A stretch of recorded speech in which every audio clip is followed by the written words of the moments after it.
কি হয়েছে? এবার বুঝবে গ্রামের মানুষ সঞ্জু, সঞ্জু, ঠিক জায়গায় এসেছো। এদিকে এসো। আমার নাম জানে কিভাবে? তোমার মা ফোনে জানিয়েছে তুমি এসো আসবে। না। আন্নু একই ট্রেনে আসছে, এটা জানানোর জন্য তোমাকে কতবার ফোন করেছি, ধরোনি কেন? এসো এসো। কি বিপদে পড়লাম।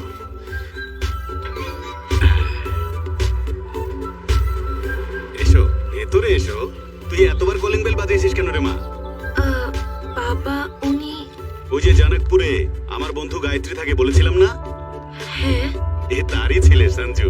ও হায়দ্রাবাদে চাকরি পেয়েছে, আজ থেকেও এখানেই থাকবে। ভেতরে চলে এসো লক্ষ্মী।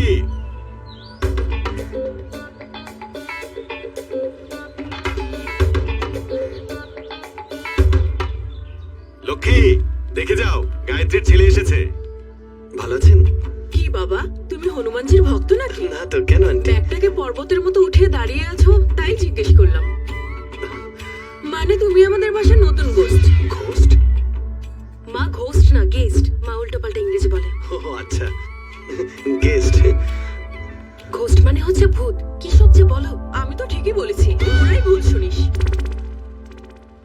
শোনো বাবা, জি আঙ্কেল। ভেতরে গিয়ে বিশ্রাম করো, পরে কথা হবে। আচ্ছা আঙ্কেল, এটাই রুম? যাক, অন্তত রুমটা তো সুন্দর।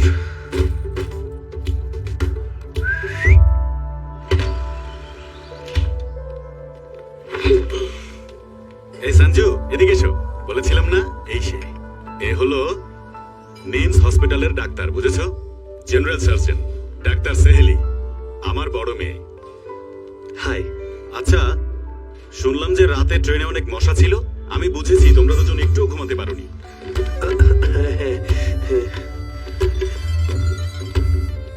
আঙ্কেল, মা ফোন হ্যাঁ, দিয়েছে। ফোন ধরো, কথা বলো। ওরা দুজন ট্রেনে একসাথে এসেছে। ও তাই নাকি? হ্যাঁ। কি রে, ওখানে সব ঠিক আছে? এসব কথা বাদ দাও, আমার কথা শোনো। কি হলো আবার? তোমার এই কাজটা করা ঠিক হয়নি।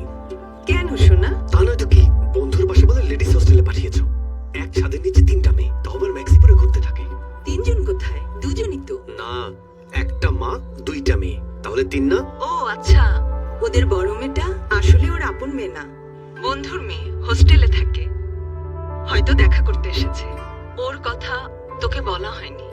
বিশ্বনাথ কথা দিলে সেটা রক্ষা করার জন্য যে কোনো কিছু করতে পারে। যখন মেয়েটা ছোট ছিল তখন ওর বাবা মারা যায়। মৃত্যুর আগে হাসপাতালে বিশ্বনাথ ওনাকে দেখতে গিয়েছিল। মারা যাওয়ার আগে উনি বিশ্বনাথকে বলেছিলেন উনি ওনার মেয়েকে ডাক্তার বানাতে চেয়েছিলেন, কিন্তু উনি তা পারছেন না। বিশ্বনাথ তখন ওয়াদা করেছিল সেই তার মেয়েকে ডাক্তার বানাবে। বিশ্বনাথও তার নিজের মেয়েকে ডাক্তার বানাতে চেয়েছিল, কিন্তু 2 মেয়েকে একসাথে ডাক্তারি পড়ানোর ক্ষমতা ওর ছিল না। তাই ওয়াদা রাখতে বন্ধুর মেয়েকে ডাক্তারি পড়িয়ে নিজের মেয়েকে ইঞ্জিনিয়ারিং পড়িয়েছে। বিশ্বাস হয় না আজও পৃথিবীতে এরকম মানুষ আছে যে তার ওয়াদা রাখার জন্য এত বড় ত্যাগ স্বীকার করতে পারে। তবে ওর ওয়াইফ বেশি পড়ালেখা করেনি আর সবসময়ই ভুলভাল ইংলিশ বলতে থাকে, কিন্তু তারপরও ও সবাইকে খুশি রাখে। কাছাকাছি থাকলে বিশ্বনাথকে ফোনটা দে বাবা। ঠিক আছে, বাই বাই বাই ফরএভার। মা ইংরেজি জানে না, তুমি তো জানোই তাই না? জানি। এখন আসি বাবা। মা, বাই ফরএভার মানে হচ্ছে আর কখনো আসবে না। আমি তো ঠিকই বলেছি, এর মানে আমি ইংরেজি জানি।